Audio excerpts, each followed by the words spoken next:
Yan. Okay.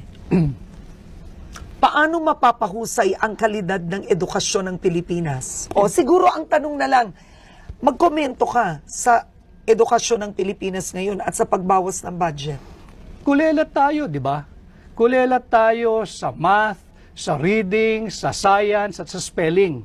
Tapos binawasan pa ni Bongbong Marcos ang 12 billion. Lalo tayong malulubog. We are not using our public money to do proper public investment. So maling-mali na bawasan mo ng 12 billion pesos ang Department of Education at isang kalang mo ang kinabukasan ng kabataang Pilipino, unahin mo ang ayuda ng mga mambabatas. Yan, maling-mali yan.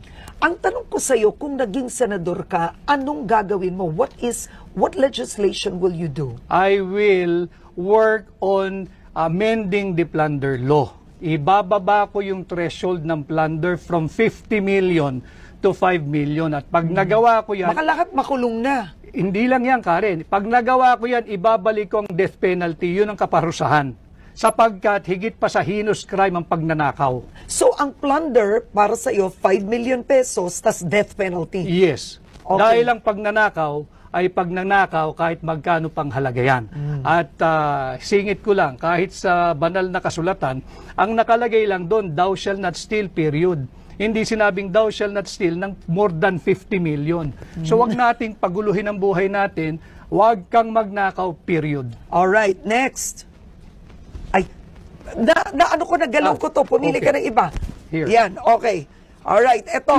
Sa issue ng West Philippine Sea, tama ba ang ginagawang pivot ng administrasyon sa US mula sa China? Hindi ako sang-ayon.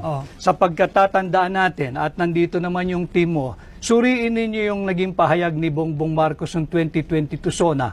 Nung sinabi niya as regards our standing in the community of nations, that we shall be friend to all and an enemy to none.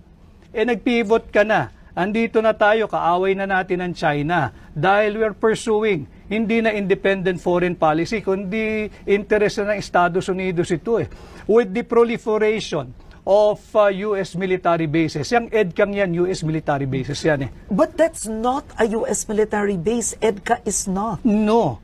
They call it EDCA, pero nandoon na yung mga Article 18, Section 25 of the Constitution.